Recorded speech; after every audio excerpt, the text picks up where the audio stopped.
You're listening to Satellite Sisters. What's a satellite sister? The person you call when the best thing in your life happens or the worst. The person that gets you up, gets you going, and gets you through. And every once in a while, changes your mind. This podcast is part pep talk, part weekly check-in. Like grabbing coffee with a friend. Thanks for being here. Welcome to the Satellite Sisterhood.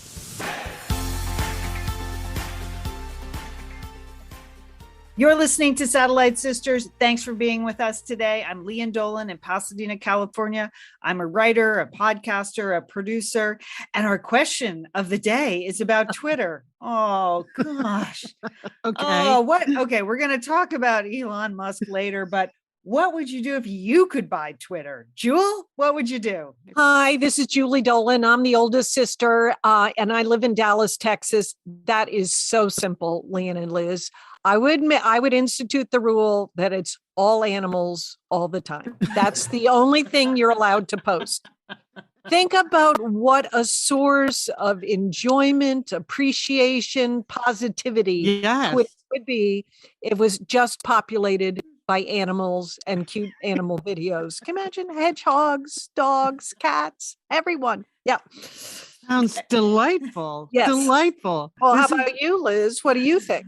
This is Liz Dolan. I'm the middle sister. I live in Santa Monica, California. I was thinking, remember when Twitter was fun? Yeah. It's back in the day when it used to be 140 characters, and it sort of forced you to just be thoughtful about what you were saying and craft it a little bit.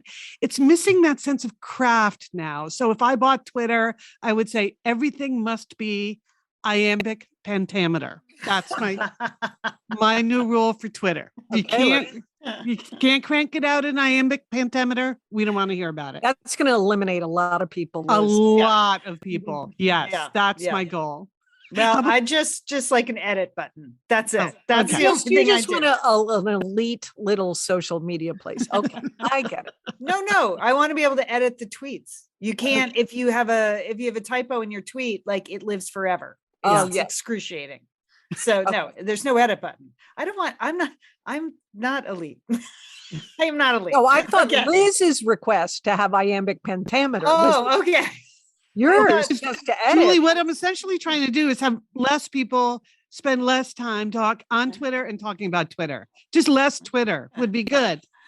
Okay. All right. Well, we're talking about Twitter later. So hang on to your hats. We have a Bitter Business Bureau starring Liz and her disdain for, what do you call them, Liz? You call them big baby billionaires. Big baby billionaires, Lian.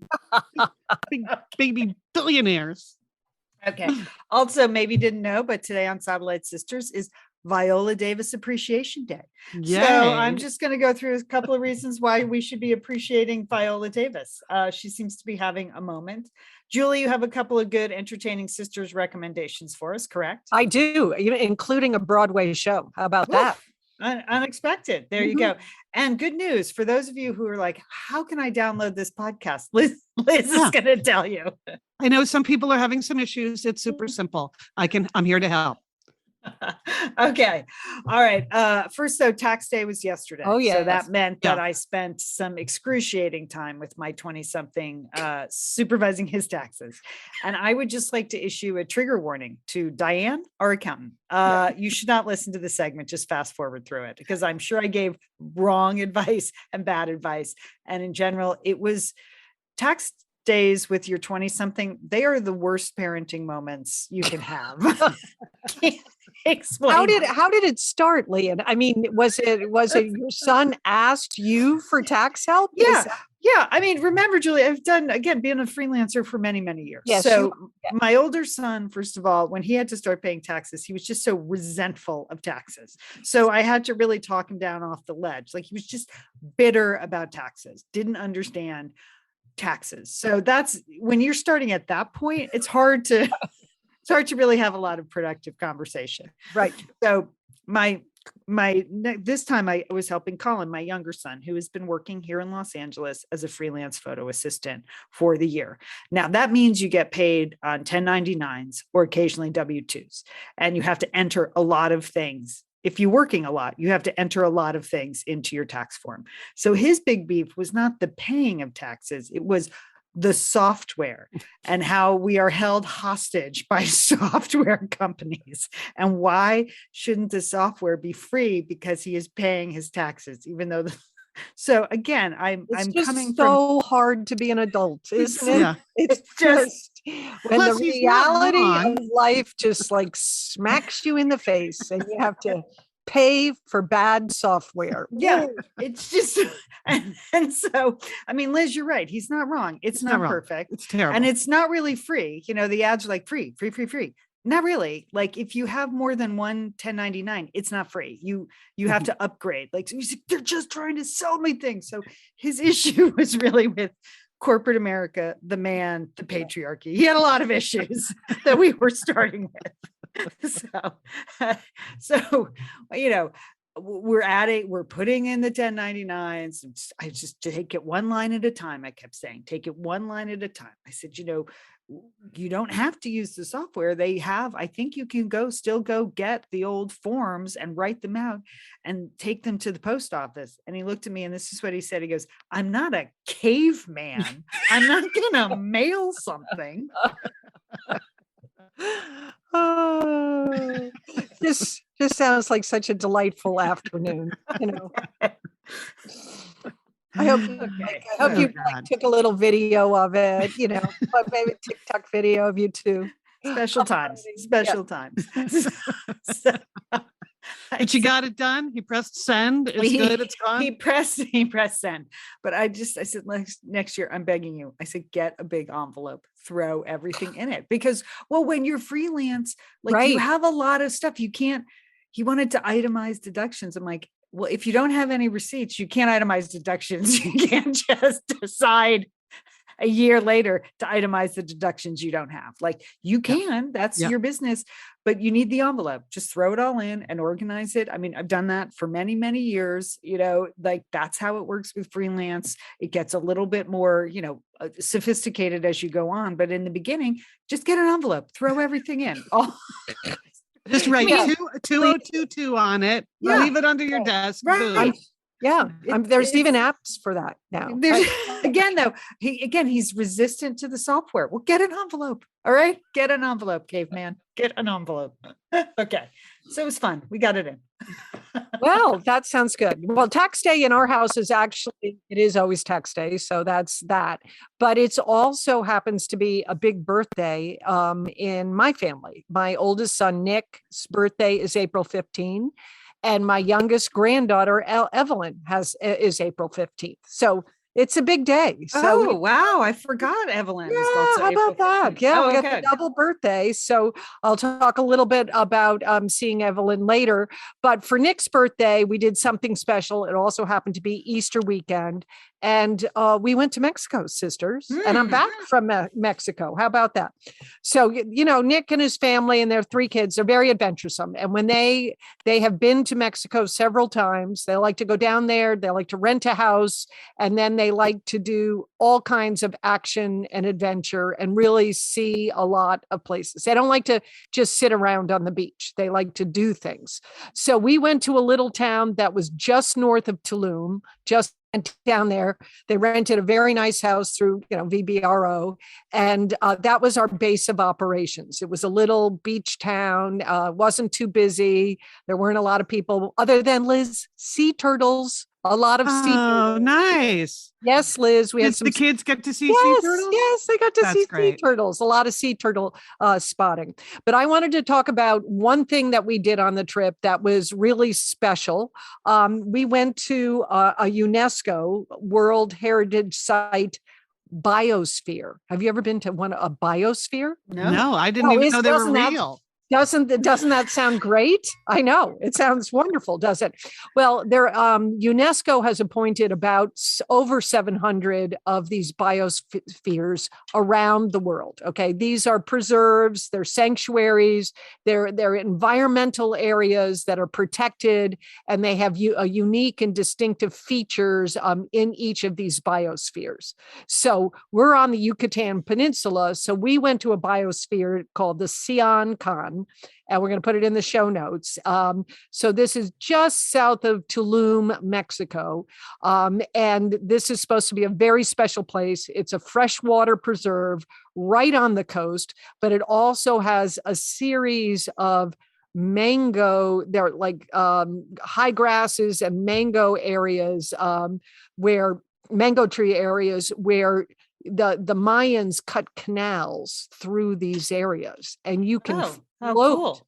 You can float through these canals, on some of the same trails that the Mayans created centuries ago. Wow. And that sounds pretty good. So we're psyched. We head down to the UNESCO site, and you need a boat to get there. So of course we have a boat captain. We meet our boat captain, Mario.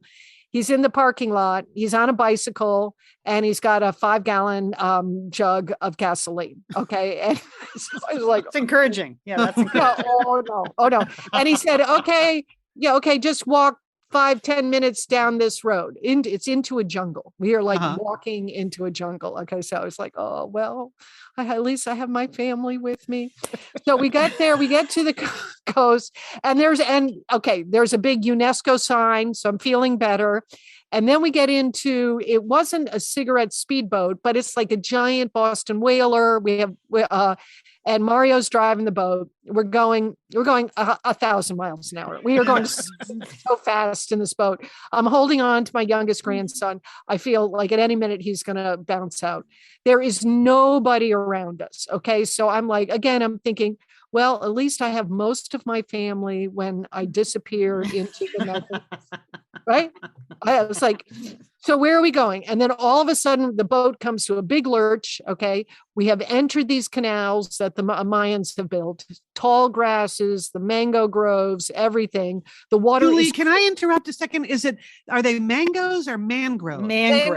Mangroves. Okay. Yeah, all right. Mangroves. Yeah. Okay. Yes. Okay. Yes. Mango. Did I say mango? I meant to say you said mango. I was actually fact checking you. Wow. Okay. Let's go for it. Mangrove. Okay. Mangrove. Sorry. So excited. Okay. Mario, maybe that's the way he said it. I don't know. Anyway, so he stopped the boat. Okay. And he said, okay, you get out here, and I meet you in 40 minutes on the other side. Bye-bye. Okay. I was like, oh my gosh. But fortunately, there was one other group of French tourists there. So we all have our life preservers, but now the French tourists have taken off their life preservers, and they are stepping into their life preservers. They are putting their legs into the armholes and buckling the life preserver around their waist. Can you imagine that? For the walk. Yeah. No, not for the walk. This is now they're going to jump into this water, this canal, and float away. But I thought it was just a French thing, Lian. I don't know, as part of your research for your book.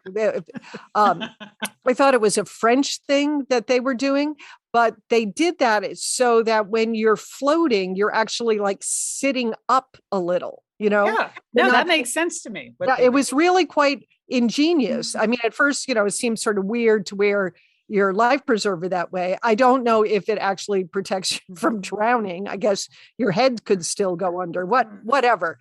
But then we had the most magnificent, incredible experience, just floating down this canal, crystal clear water, fish all around us. And in this biosphere, they have monkeys, they have birds, they have flamingos. Okay. They have crocodiles there. We didn't see any crocodiles. Mario said they only come out at night. I did not believe that, but that's what Mario said. But they also have jaguars. They have jaguars there and ocelots, because it is a protected area. They have all this fantastic, fauna and animals that are just running around out there in this. And miracle of miracles, 40 minutes later, as we floated down this canal, winding around, so peaceful, just hearing birds and the beautiful sky.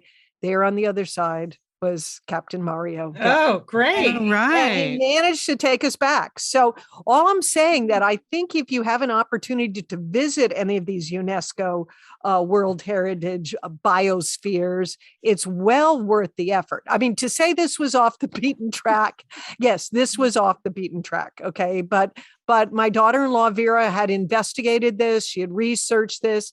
People said, oh, it's a top 10 experience if you go to the Yucatan Peninsula. And it was amazing. Wow. Oh, The wow. kids Isn't must that have neat? loved it. Yeah. I know. I mean, the kids loved it. Yes. So, and I think it was sort of fun for all ages. I mean, you wouldn't want really little children, again, because the boats are traveling at such high speed, they may go flying out. But Leon, I was so worried being on this boat. I thought, if we have to swim off the boat, how am I ever going to get back into this boat? Yeah, I hear you. Yeah. But there was some kind of rickety dock situation that we could go on. So this was a little adventuresome. It's maybe not for everybody, but if you have that sense, I think you would really enjoy it. And it is something that I would look for if I was traveling to other parts of the world to see if there are other sites that you could go visit. Because it's great, given all the development on the Yucatan Peninsula, that they're protecting this area and the animals and plants that live there. Julie, I can tell from the photos online that is the way most people float that river with their life preserver diapers. Yeah, no, there's plenty of pictures. Yes, it seems a little unorthodox. It looks beautiful. But you may try that the next time you're in a body of water and you're, put the life preserver on like a diaper and you sort of sit in it. It's like being in a bucket chair or something. It's pretty nice. Okay, sure. Hey, quite an adventure. All right. A good report, Jewel. I have a follow-up from last week that I want to share because a relatively minor item I noted on the to-do list at the end of last week's show did create a lot of conversation in the Satellite Sisters Facebook group. And that was, I had mentioned that I was getting a lot of promotional emails from Gwyneth Paltrow. And Gwyneth, she's got the whole Goop thing going on. It's based right here, like near where I live. And so as part of the whole Goop empire, they were launching a rotisserie chicken service. And I thought, just because we live to serve here at Satellite Sisters, we like to do, Julie goes, exploring the Yucatan. I'm going to order an overpriced rotisserie chicken. That's what we're going to do. And we're going to bring all of our findings to you. So I mentioned last week that the rotisserie chicken was $36.95, which seemed like a lot compared to I go to Pavilions and I pay $9.99. And there were many people, Julie, in the Facebook group who said, well, I go to, Costco and pay $4.95. Right. Of course best you do. Rotisserie chickens ever. Yes. Yeah. Okay. So for $36.95 at Goop Rotisserie, you're getting, it's a Mary's chicken. So those are the good organic chickens, right? So you're getting a whole Mary's rotisserie chicken and one shareable side. Well, right there, one side for $36.95. Don't you think? I mean, doesn't everything come with two sides? I mean, who do you think Gwyneth thinks this is going to serve? Like a family? Or no, like there's a more expensive family package, Julie. There's a $49.95 package with has more shareable sides. Anyway, so this is a slow roasted rotisserie chicken finished with what they call Bird Alert, which is their secret chicken jus. And so I Googled Bird Alert to find out like what's in Bird Alert. What is that? And everything on Google was actually about birds. It was where to find birds. So they are keeping their secret very well because even Google doesn't know what's in the Bird Alert. So I got that, and it does come already cut into pieces. So you got that going for you. Oh, thank goodness, because it's so taxing cutting. Oh, that is worth violently and to have to cut the turkey chicken. Yes. But here's the thing. Okay. Then so Bird Alert jus, I can report it's really not much of anything. It's just kind of the juice of the chicken. Looks like it has a few spices in it. It really is just like chicken juice. So you have to pay extra for sauce. What the heck? Exactly. This is where the outrage began. The $36.95 did not outrage me, but the extra $1.95 for actual sauce because secret chicken jus, is not anything at all. Okay, that's where I really drew the line. So that bugged me. They do have a lot of other things on the menu, a lot of vegetable salads and things. I would say the rest of the menu is very cauliflower forward. Okay. And I think that cauliflower is the vegetable whose number one attribute is that it really doesn't taste like anything. I think of cauliflower really as the tofu of vegetables. So that's what they do with it. Anyway, so there's a lot of cauliflower there. Didn't order any of that. I did order a nice cashew slaw. So it arrived. Here's what I would say. I would say the best thing about most grocery stores is that the rotisserie chicken is always good and probably better than the rotisserie chicken. Wow. Which was a perfectly fine chicken, is the way I would describe it. Perfectly fine. Nothing special. And I don't like to bag on Gwyneth just because she's Gwyneth Paltrow. But, I was expecting better, is all I'm going to say. I think even I could roast a chicken that would taste better. But rotisserie chicken is delicious. It's widely available at a low cost. I think you should take advantage of that wherever you live. You do not need goop chicken to move to your neighborhood. That's my chicken report. It's quite an investigative report, Liz. Thank you. So thorough, Liz. Yeah. Because I just felt like I don't know what I was expecting. Right. That's a lot of money for a bird. It's a lot of money. Yeah. Yep. Yeah. And, I know I said it to you guys in a text. For $36.95, I was kind of expecting Gwyneth to deliver it. And no, it was just some guy. Very nice packaging, though. Did I mention that? Soup. I think that's where they're spending the money, is on the very nice goop bag that it comes in. So, okay. So that's my food testing that I've been doing this week. Goop chicken, whatever. But I did want to remind everyone that this weekend, Saturday at 2 p.m. Pacific time, I'm doing an episode of Cooking with Liz, where in honor of Leon's Lost and Found in Paris and the visit of Patricia Wells to the Satellite Sisters show a couple of weeks ago, I am making Patricia Wells's mini croque monsieurs. So it's basically ham and cheese, right? It's a grilled ham and cheese sandwich. So I think that sounds delicious. So that's what I'll be making, 2 p.m. on YouTube. I'll post the recipe. I meant to do that before we recorded this, but by the time you're hearing this, it will be posted in the Facebook group and I'll circulate it around. And I look forward to seeing anyone who wants to do this live with me Saturday, 2 p.m. Grilled ham and cheese, people. It's gonna be good. Sounds better than chicken, Liz. Better than chicken. Better than secret sauce, which is not sauce. That's all I'm saying. Okay. Still bitter about it, Liam.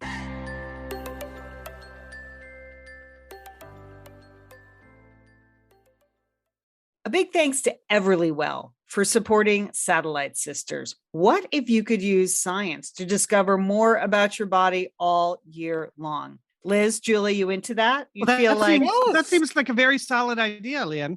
A good use of science? Yes. Yeah. Rather than just worrying and yeah. Okay, that seems like a good plan, Leanne. Crossing your fingers once a year when you see your doctor. We can do better than that. Yes, Liz, with Everlywell, you can give yourself more clarity and better understand your health and wellness with their at-home lab tests. Okay, here's how it works. Everlywell at-home tests give you physician-reviewed results and personalized insights so you can take action on your health and wellness at an affordable price and transparent cost. So those are excellent. With over 30 tests, you'll be able to choose the ones that make the most sense for you. Food sensitivity, metabolism, sleep and stress, and thyroid are just a few of the many options. And here's how it works. Everlywell ships your at-home test straight to you with everything you need for a simple sample collection. And very good directions, and you can watch the YouTube videos as well. And then using the prepaid shipping label, you mail your test back to a certified lab. In just days, your physician-reviewed results and actionable insights are sent to your device. And you can share the results with your primary care physician to help you guide the next steps. That's exactly what I did with my gynecologist in the spring. I took the metabolism test. I had the results. I took them to her. We discussed it. We discussed future planning. It was great. I loved having access to those results before the doctor's appointment. Mm-hmm. Good point, Lian. Yeah, that makes a big difference. So for listeners of the show, Everlywell is offering a special discount of 20% off an at-home test at everlywell.com/sisters. That's everlywell.com/sisters for 20% off your at-home lab test. everlywell.com/sisters. Thanks, Everlywell, for supporting women's health. This is the time in the show when we talk about how much we enjoy our Prose shampoo. Right, Liz? Oh, good. Oh, good. Yay. Lian, it's not only us. We have 3 recent testimonials about Prose in the Satellite Sisters Facebook group, if you can believe it. I believe it, Liz. It's great shampoo. It's personalized. It's great. For you. Yeah. Terry wrote in and say, I tried Prose shampoo and must give it a 2 paws up review. In the Satellite Sisterhood, that's the highest rating we can give. And then she explains why. And then she says, my Facebook feed is full of offers for shampoo, makeup, weight loss programs, etc. I bought Prose because I didn't think the sisters would promote a dud. My faith was rewarded. Great product, worth the price. So thank you, Terry. And then Dana and Cheryl chimed in too with their own testimonials. So we love it. And so do the sisters in the sisterhood. Yeah, man. Okay, well, that's it. You've heard it. Prose they use 85 personal factors to determine a unique blend and treat your exact concerns. What do you want? Smoother hair, shinier hair, softer, stronger, all of the above? Sure, why not? Prose also has a review and refine feature, and it lets you tweak your personalized formula. Like, if you don't like the smell of it for some reason, or maybe you color your hair, maybe you get new blue stripes in your hair, and that's going to change your formula a little bit, right? Yeah, Natalie? You bet. Yeah. So Prose can make all that happen for you. And they're a carbon neutral certified B Corp. They're an industry leader in clean and responsible beauty, and we're all for that. All their ingredients are sustainably sourced, ethically gathered, and cruelty-free. They're also the first custom beauty brand to go carbon neutral. And you know what? 100% guarantee, if you're not 100% positive that this is the best care you've ever had, they're going to take the products back, no questions asked. So if you want to get on board with Prose, because we love getting on board with Prose, here's what you do. Prose is the healthy hair regimen with your name all over it. Take your free in-depth hair consultation and get 15% off your first order today. Go to prose.com/sisters. That's prose.com/sisters. And Prose is prose.com/sisters for your free in-depth hair consultation and 15% off. It's time for the Bitter Business Bureau, people. We haven't had one in a while. We've been trying not to be as bitter, but Liz, a couple of news stories broke through for you. You just couldn't help yourself. In came the bitter. Well, sometimes I feel like it's our duty to just call a few things out. We don't have to sit and take it all. So, okay, number 1. That's right, Liz. Every once in a while, you got to just speak up for yourself. How about this one? Julie, this one shocked me. Even when I pitched it to Lian, she's like, that cannot be true. I'm like, it's true. Here's the headline. Think you own that dog? It might just be a lease. So this was a story in the New York Times this past Sunday, April 17th.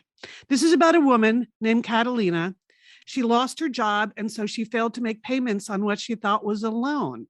And it was financing that she had gotten when she bought her dog, Milo, a Shih Tzu Poodle mix. But it wasn't really just regular financing.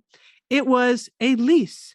She, unbeknownst to her, it was a lease agreement she had signed, and they came to repossess her dog. No, now, what? Come on. I just can't believe that's true. Why would they even want the dog? They don't. It's just a way of getting people to sign these complicated agreements. They said, families, okay, this is the Attorney General of Massachusetts now.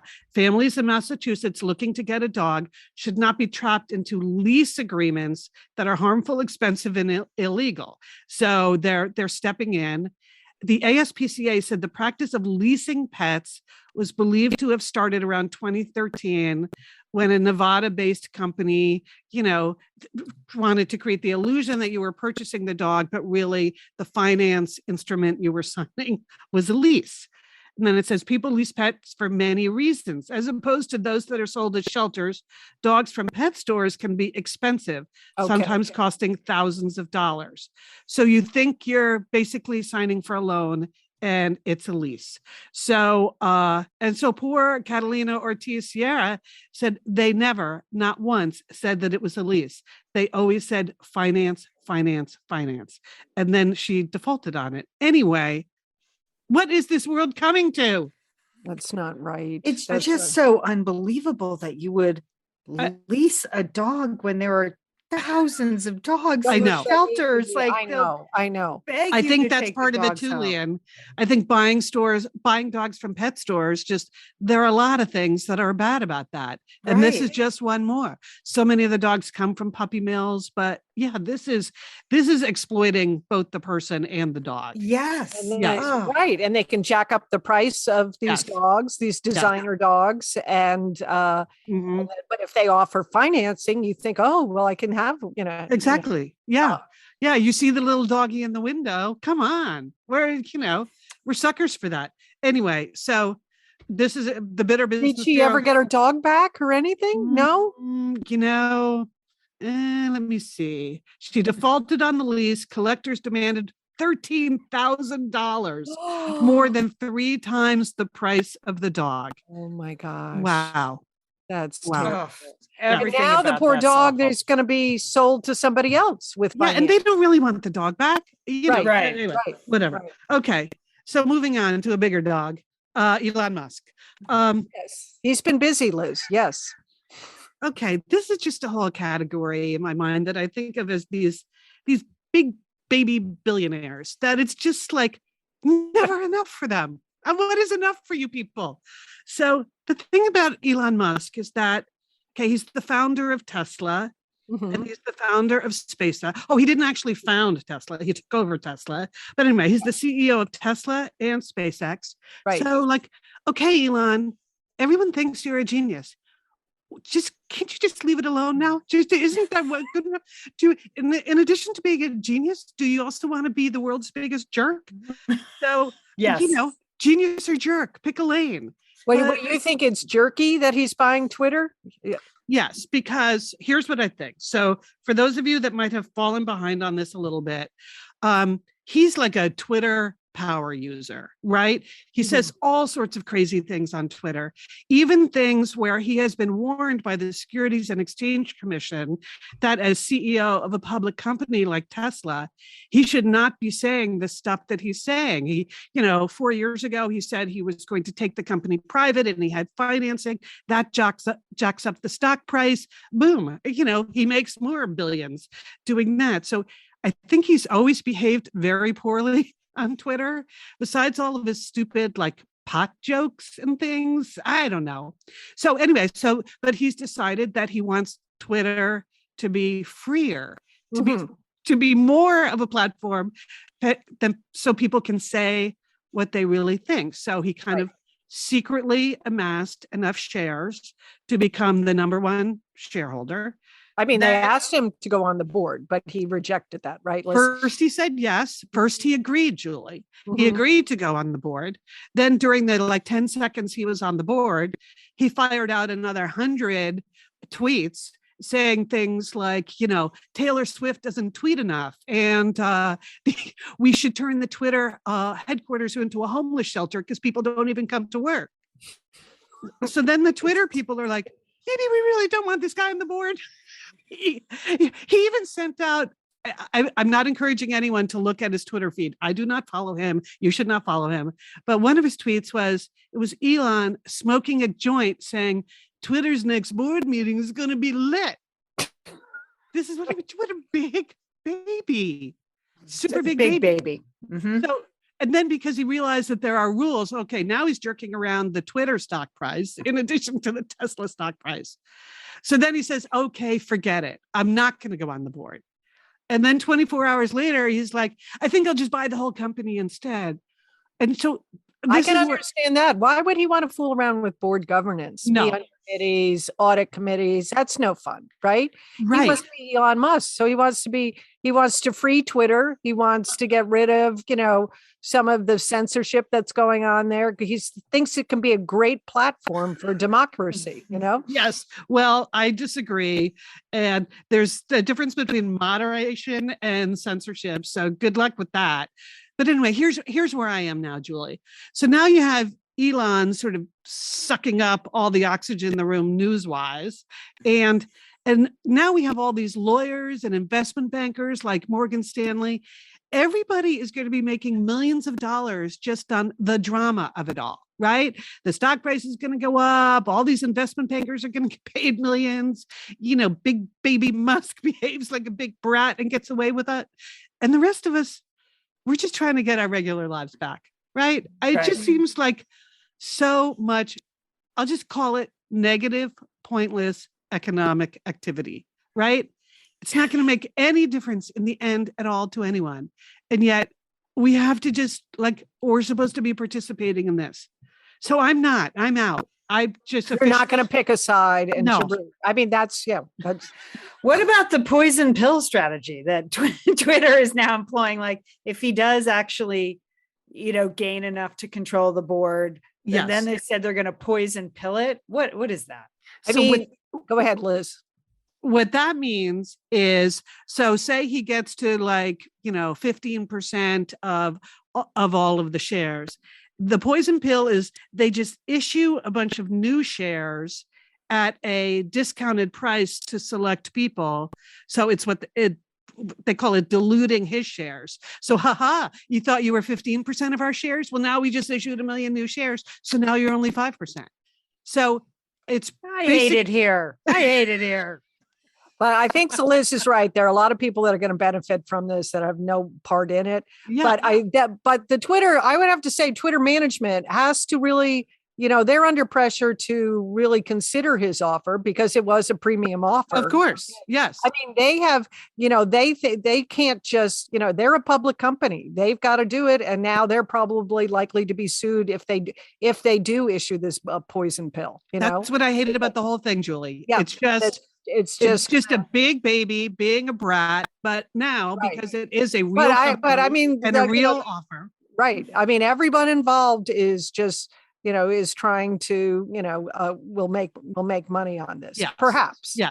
Perhaps. For no benefit at all to anyone. Well, else. if he gains control, it may be, it would certainly, he'd benefit from making the changes that he thinks are appropriate for that company. Of course. I'm just saying, you're already the guy running Tesla and SpaceX.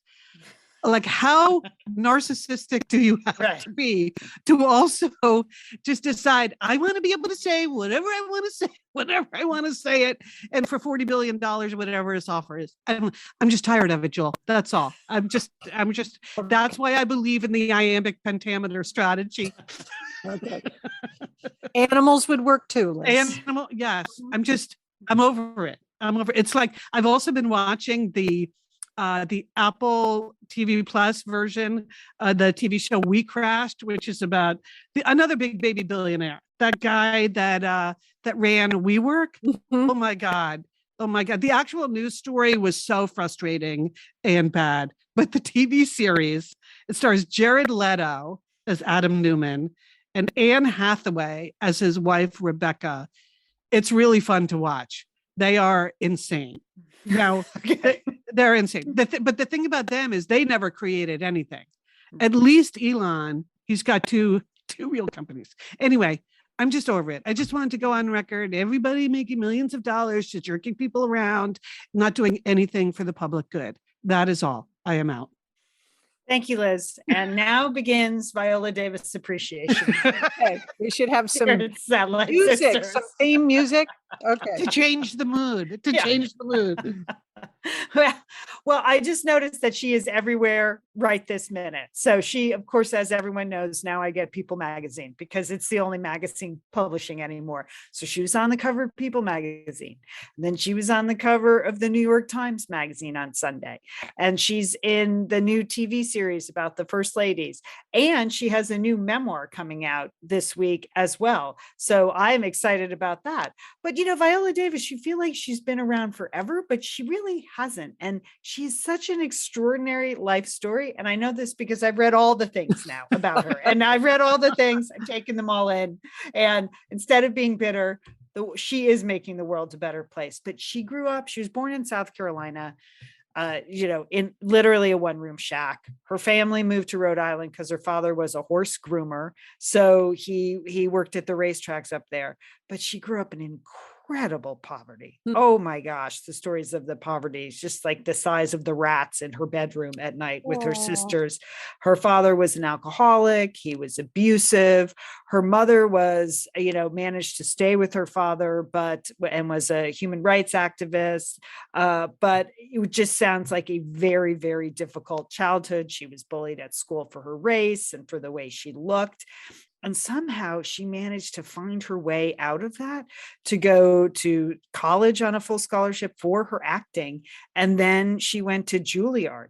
And there was a really interesting chapter of her life at Juilliard where she said she just didn't connect. She felt like a foreigner because of her race. And she said, we were just putting on all this costume and makeup and doing Shakespeare, and that just didn't feel right to me. So she had the opportunity to go to Africa, and she really rediscovered her roots, and she found herself. And then she came back and she's like, I was a whole new person. I just had a whole new creative outlook and wasn't going to be ashamed of who I was anymore. But then it still took her career another 10 or 15 years to really take off. And her first breakthrough role was a Tony award-winning production of Fences.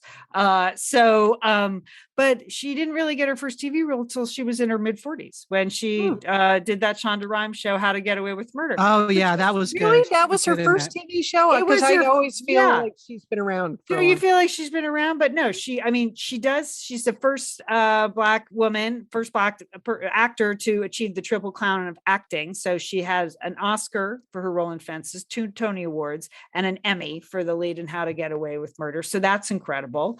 But just both of the interviews, and I'm sure her book is just filled with so much humility about her talent and her family. And she also did all this work to forgive her father, at his death. And I was like, wow, that seems like a lot. And to understand her mother's role and all that. I don't know. I love her work and I love her. And now seeing that she really worked on herself and who she was for decades before sort of achieving what we think of as her stardom. Incredible. So her book, Finding Me, comes out next week. And I pre-ordered the Audible because don't you want to hear her read her own voice? Mm-hmm. Yeah. Yeah, for sure. That sounds fascinating, Liam. Yeah. I had no idea. No idea. Unbelievable Viola Davis Appreciation Day here at Satellites. Okay. Thank you, Viola. See, that's a real genius. And there she's you go. She's just staying in her lane, doing what she's great at. Thank you, Viola. Yeah, well, it's the humility, Liz. And obviously she's a deeply spiritual person. And so reading about her, how she perceives forgiveness and her place in the world, the opposite of the big baby billionaires is what I would say. Okay. All right. I have a little Facebook roundup. First of all, I did a pep talk this week. It was all about spring and celebrating spring. And then people are Satellites misters. Oh, they posted some Facebook in response because there was a giant Midwestern snowstorm. I know. Also, people in Portland also had snow last week. So thank you. Jackie in North Dakota posted a funny photo of her daughter in a bathing suit out there in the snow. Diana, Madison, Wisconsin, snow-covered trees with the heading just spring in Wisconsin. Lisa, you have to have a sense of humor about that, I think. So fantastic rebuttal to the pep talk. I appreciate that at the Facebook group. Also, a crazy story from Nancy. She and her husband were in Pompeii. Okay, I'm just going to read a little about this. On April 5th, my husband and I were on the train between Sorrento, Herculaneum, and Pompeii. After a lovely morning at Herculaneum, that's the other ancient site near there, they hopped back on the train to go to Pompeii. Now, she said it was weird that her husband was navigating because she was trying to reread Elizabeth the First Wife on her phone. Okay, so that's my second book. So her husband's like, hey, it's time to jump off here at Pompeii. And when she got to the platform, she said it was clear we were in the wrong place. And then it all came back to her. There are two Pompeiis. Okay. Remember when I went to Pompeii with my son and I told the story on the podcast about the two Pompeiis? Mm-hmm. There's the Pompeii where 99% of people are going. And then there's the other Pompeii. But there's nowhere in the Napoli train station where it's clear that like you're at the wrong Pompeii. Like that one sign in English would clear it up, but they don't have it. One sign. So I told that story, like we didn't get on the wrong train, but I was aware of it. And so she said she started to tell that story to her husband. No, Lian said there are two Pompeiis. No, she said, no, this is it. Why was she in Pompeii? She was researching a book. She was with Colin. I don't know. So this is Nancy and her husband, who I've never met, by the way, having a whole story about me and my trip to Pompeii. And I was a classics major reading my book. So finally they found the right Pompeii. Nancy, that story just made my day. Thank you so much. That was really fun. And if you haven't listened to that podcast, I think we'll have I'll post that. I posted it in the Facebook group, but I'll post that particular episode around. Okay. And then finally, super nice book review from so many people. I love the photos of your books. The photos of the book in Paris, those get extra credit. Those are great. Wonderful. Yeah. Lost and Found in Paris is how I'm starting to hashtag those. Fantastic. But thank you, Joshua, our friend over in Hong Kong. He said he absolutely loved it. Any novelist who can slip in a math joke and cause me to laugh out loud deserves a round of applause. Having read all of Lian's previous novels, this one stands a cut above. Lian's storytelling and the weaving of the narrative from past to present and back again is as tightly woven as tapestries featuring Joan of Arc herself. What a literary review. So many thanks, Joshua, and many, many thanks to everybody else who has said nice things and posted nice things and posted reviews or gone over to Amazon and checked the good reviews and not checked the not great reviews. I really, really appreciate it. So thank you very much. The Lost and Found in Paris train rolls on. This week, I'm doing 2 virtual events. Both are free that you can get in on. I'll be on Friends in Fiction on Wednesday night with our friends over there at Friends in Fiction. I'm happy to be their first guest of their new season. That's at 7 p.m. Wednesday Eastern. You can see it on their Facebook page and on their YouTube. I will post a lot of links around, but if you just go to the Friends in Fiction Facebook page, that's the best way to find it, or YouTube. I'm going to do something called Book Bingo on Thursday night, and that's at 7 p.m. Eastern with 6 other authors for a library in Oklahoma. I'm looking forward to that. That is free. You have to register, but we each get 10 minutes to talk about our books. And I think there are prizes and things like that. It looks like a fun format. I've never done anything like that, but I'm looking forward to that. So Wednesday and Thursday, both virtual events you can get in on with me and other authors. And then I'll be at the LA Times Festival of Books on Sunday. So that's very excited about that. Yeah, that's the biggest book festival in the United States of America, people. So yes, it is. So great that you have a panel there, Lian. Yeah, it's great. I'm looking forward to that Sunday at 1:30. Someone emailed me about a book signing after. We sign right after the panel. I don't have any other signings scheduled that day. But I will be signing right after the panel, but I'll be there on Sunday, so I can meet you someplace to sign your books if you need me to. Okay. What else am I going to do? That's just some high-end customer service right there. Meet you by the Trojan statue. This is on the campus of USC. This is the humility Elon Musk doesn't understand. Yeah, I'll meet you anywhere. I'll carry your books. Can I park your car for you? Julie Lee even came over to my house on Sunday to sign all the books I bought for all of my friends. So I have a personal signing in my dining room. Wow. Very exciting. Okay. Now that I know you're doing that for the sisters, okay, Lian, you're going to be on tap for sure. All right. Stay with us. Entertaining Sisters up next.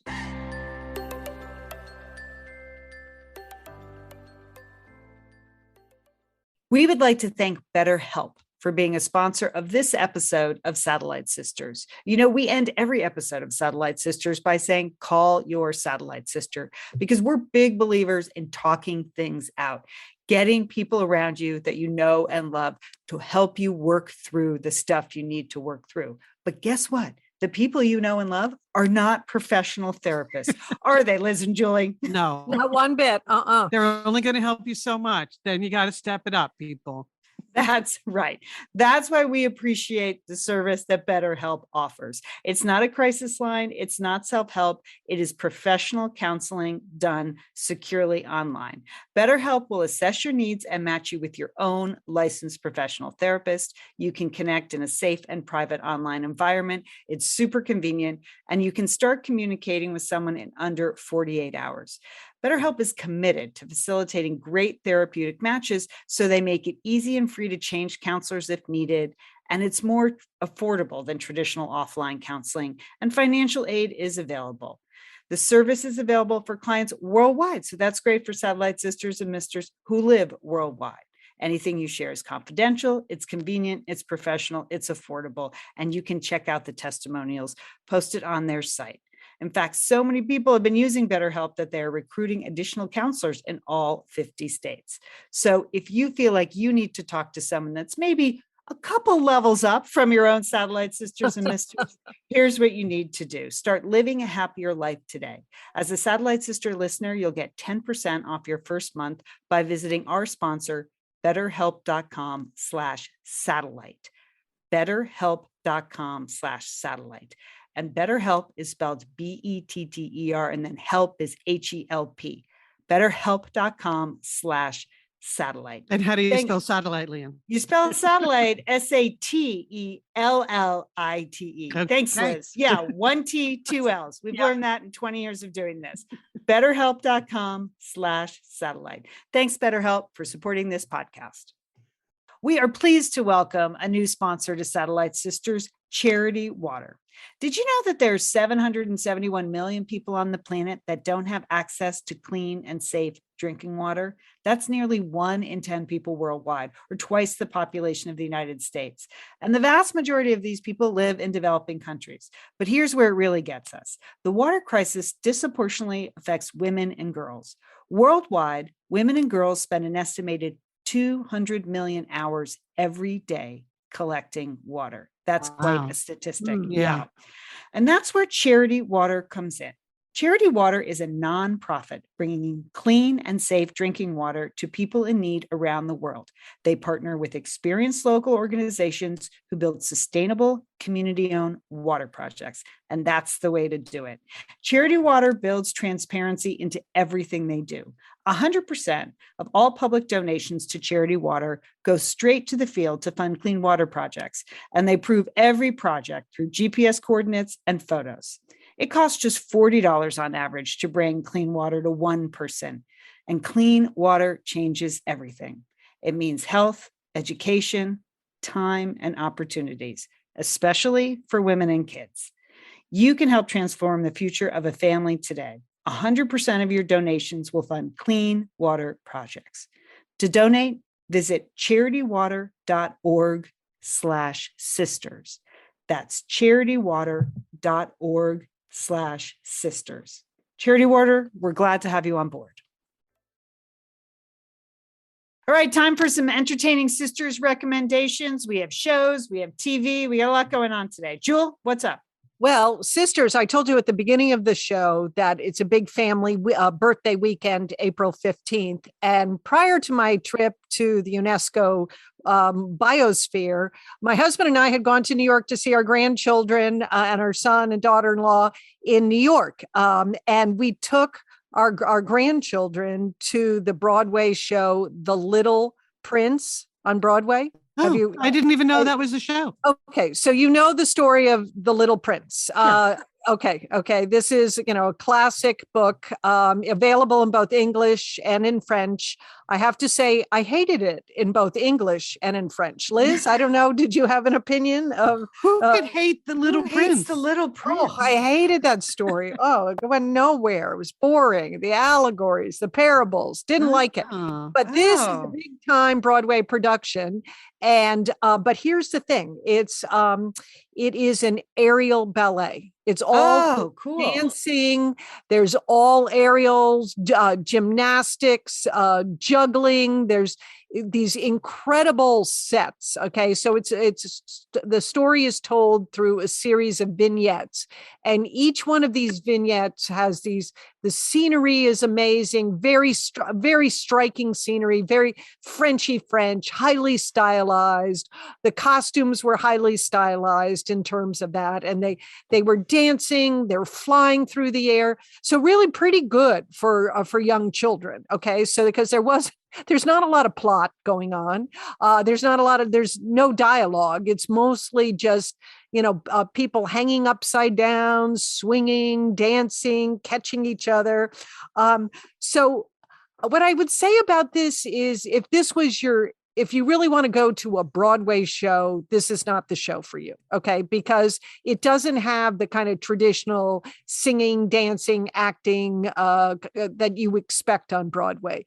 This was sort of a different experience. It's long. It's an hour and 50 minutes. There is an intermission, but I was surprised. I was sitting next to a 4-year-old and a 7-year-old, and they were mesmerized the whole time. Wow. Great. They really enjoyed it. Okay. And I think because it was sort of so visually appealing, it was a very pleasant afternoon. But so who would like this? Like, maybe if you actually like the book, The Little Prince, you might like this. No, Which sure. is everybody but you. Okay. Yeah. No, I don't think so, Liz. I think there are many people if they really admit it. I think it's one of those books where you say you liked it and you didn't really like it. That's what I think is going on. Okay. I So I think disagree. you might like- disagree. I disagree. Yeah. You loved it? You thought it was? Yeah, I think you're the only one that didn't like it. Again, it's like saying, I hate Winnie the Pooh. I don't. No, it is. Oh, there's no comparison. There's no comparison. Okay. So, I think if you're up for something very unusual, you would like this, but it is not traditional. The reviews, we saw it before the reviews came out. I did check some of the reviews. They're not really that great. The New York Times called it a lumbering circus, but I thought that's a little harsh. Okay. It sounds a little Cirque du Soleil. It is very Cirque du Soleil. Yes. I think that's about the closest thing to it. But if you're like, or I think if you drink a couple of French 75 cocktails, have a couple of strong cocktails, and then go sit through this, you would enjoy it very much. That's what I think. So I think if you just don't think about it so much and just enjoy the experience. And the last scene in the show is Boffo. That's all I'm saying. Okay. All right. That makes it. So that was The Little Prince. So consider it if you might. Okay. Not exactly a resounding. Well, I don't want to steer people wrong. No, that was my experience, but it was still great to be back on Broadway. It was great to be watching a Broadway show. I loved everything about that experience. So that was fun. And that's what I would say. Now back at home, I have a show that I was just so excited when I heard it was being made into a 6-part TV series, Slow Horses. Are you familiar with this, sisters? I know you are, right? Yes, I have also listened. been watching it. Yeah, and I listened to all the books, the original books in audio. They're fun. They're super fun, British, funny. Yeah, MI5 books. Great. So this is based on a book on books by Mick Herron, and it is the story of. This is Slow Horses refers to MI5 agents that have screwed up. Somehow in their career, they have done something wrong and they've been sent to this one place, Slaw House, right? And And this is where like all the misfits go. It stars Gary Oldman, who is amazing, funny, great. Yeah. And he plays a broken down, drunk, but still highly effective MI5 agent. Okay. And he reports to the head of the MI5, who is played by Kristen Scott Thomas, or is it Kristen Thomas Scott? Which way is his name? We know who you mean. Yeah. Yes. Okay. So that is a story. So it's this band of misfits. So it's got some incredible characters, very, very witty, funny dialogue. I mean, they are just so quick and sharp with each other. And then the plot itself is actually excellent. I can't even describe the plot because I don't want to give out any of the clues to it. Mm-hmm. But it's 6 parts. It's on Apple Plus. I highly recommend it. If you like any sort of British spy things, this is your show. I agree. I'm finding it super entertaining too, Julie. Yeah. Well, listen to the books then. You might enjoy it. It's just really fun. The books are fun. All right. So I have another British TV show, Anatomy of a Scandal, to recommend. Now, what's great about this is it's another David E. Kelly production. So remember during the pandemic when we all watched The Undoing, even though it was totally mediocre, with Hugh Grant and Nicole Kidman. Oh yeah. And it was Terrible. just, so much hair and so many coats and oh my goodness, the interiors of those New York apartments. So this is basically that in London. So it's all good. British. Okay. So it's David E. Kelly and Melissa James. What's her name? Melissa James Gibson did House of Cards. So it's these two have matched up to do a multi-part series based on a book by Sarah Vaughan. And it's about a politician who is, of course, messing around with his assistant, and then his life begins to unravel. So Rupert French is the super handsome actor that plays the politician. Sienna Miller back in the game as the wife. And she's got the hair and she's got the coats. I mean, so she's got the Nicole Kidman role. She's got her hair tucked into her coat collar, which they show that shot quite a few times. So that's definitely a theme. But then we have Lady Mary, Julie. Lady Mary is back. Oh my gosh. Okay. Michelle Dockery's in it. Okay. And Michelle Dockery, every other role she's taken has been like, how far away from Lady Mary can I get? Yes. Is that what she is in this? I mean, she played like flight attendants. She's played killers. Yeah. Right. No, Lady Mary is back, but imagine her as a 21st century barrister. Like she's posh, she's snobby, she's got the accent, she's got the clothes. I mean, she has to wear those stupid wigs in court, which you just can't believe they still do in England. But anyway, but it's good. Send them a note about that, Leah. Maybe they can make some changes. Yeah. It seems to actually be better than The Undoing. It's holding together better. So again, that's a great review. Better than The Undoing. And where is this, Leanne? Anatomy of a Scandal is where? It's on Netflix. Netflix. Okay. Yeah. Okay. So all right. Well, I will definitely check that out. Thank you for that recommendation. Yeah. That sounds good. As soon as I finish Slow Horses, I'll move right on to Anatomy of a Scandal. Okay. All right. Well, I have a short public service announcement I would like to make now, because I've gotten a couple of emails that sound the way this one sounds from listener Gail. Gail wrote, I am no longer able to download episodes. I can only stream. I love to download multiple episodes and listen in bed on my little iPod. Is there a site where I can still download this wonderful program? I've been listening for 8 years and I miss it. Hope, hope, exclamation point, exclamation point, exclamation point. Yes, Gail, you're right. We did when we changed the platform on our new website. That's not downloadable there anymore. But the best place where you can easily download all of our episodes is Apple Podcasts. That's the place that we would recommend that you would go. And I was even on there this morning checking. If you go to applepodcasts.com, if you check for Satellite Sisters, you'll see every episode listed there. And then you click on the little 3 dots right there, and it says download episode. And so you can download whatever episodes you want at all times from Apple Podcasts. I even, because your note said you're on an iPod, got to give you points for like going old school, Gail. I even went to Apple support to see, can you download podcasts onto an iPod?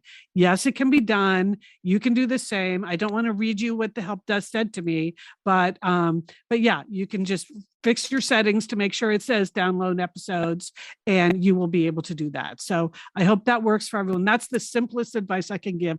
Almost all of the podcast listening apps let you download the episode, so you can go wherever you want to go. For us, it's best if you go to Apple Podcasts, and I think it's easiest from a user point of view. So do that. And then one last thing I'm going to say, we got a very nice review on Apple Podcasts where it was the headline of the review just says, Tuesday is now my favorite weekday. We got 5 stars, and it says, Tuesday is now my favorite weekday. I found Satellite Sisters during lockdown. That's all. That's the whole review. Yay. Very nice. And it's from an account called Still Dixie Landings to Me. So I Googled what that was. I was like, is that from a TV show or something? And that's apparently a former Disney resort name. Remember that? There was a place called Dixie Landings. Anyway, so thank you for listening. Thank you for reviewing. We really do appreciate it. All right, that's the podcast today. We'd like to thank Sergio Enriquez for engineering the show. Thank you, Sergio. And a big thanks to Emily Loudermilk, who does our graphic design. To see Emily's work, please follow us on Instagram at Sat Sisters. You can also see it in our newsletter, Pep Talk. It's easy to subscribe to Pep Talk. Every week, you never know what's going to be in it, right? Some weeks so it's peppy. It's so peppy. Mm-hmm. I usually put a recipe now, a book, other pictures of your garden. We love pictures. You never know. There's an essay for me, a pep talk. There's always the show notes are right there, easy to access. So just go to satellitesisters.com and the sign up the bubble will pop up in the first second or two. Just put in your email. We never sell those email lists because we just don't know how to do that. So you can see Emily's graphics in Pep Talk as well, or join our Facebook group. Just Google the Satellite Sisters Facebook group. It's our private group. It's our private group on Facebook. You do have to answer the questions to be let into the group. So please do that. All right, it's time for our to-do list. Jewel, what's on your to-do list? I am going to my 4th Jazzercise class. Yes, Liz and Lynn, I have rejoined the Jazzercise Nation. I have been entered into the warm embrace of the women in North Texas who do Jazzercise. I've been going. I was looking for some extra little exercise routine where it would be aerobic and I could do weights and stretching. Jazzercise. I'm loving it. Okay. It's fun. My friend Marilyn, who just turned 80 last year, she goes. And so we celebrated her 80th birthday at her Jazzercise class. Oh, it's so good. The women are so nice there. Yes. I was in the back. I was there with my friend Margaret. We went to the free lesson, and then we both have joined, but we're still in the back as we're learning the steps and figuring out things as they go. But we are loving it. All right. Grapevine. Do it, Jewel. Grapevine. Okay. On my to-do list, it's my husband's birthday this week. And I always have to remind myself to not forget my husband's work. Because I did it once our first year we were married. I didn't know him that well when I married him. So it's not surprising that I wasn't 100% sure of his birthday. And I remember I said yes to Bunko the first year, and on his birthday, he's like, it's my birthday. I was like, well, it's hard to get into this Bunko group. And it was terrible. I've never lived it down. So I'm trying not to forget his birthday, and I'm going to try to get him an actual gift. So Friday, Earth Day. Okay. Liz, how about you? Okay. Well, initials for you. LATFOB, that stands for the LA Times Festival of Books. I know we mentioned it earlier. Of course, I'm going to your panel, Leanne, which I'm very excited to see you up there. But the LA Times Festival of Books is this amazing thing, covers the entire USC campus for 2 days, Saturday and Sunday. It's all kinds of bookstores and authors speaking, and it's just super fun. So yeah, I'm just going to be rocking the LATFOB, and very, very excited to be part of the audience for you. Thank you, Liz. I appreciate that. All right, sisters, have a great week. You too, Lian. And don't forget, call your satellite sister.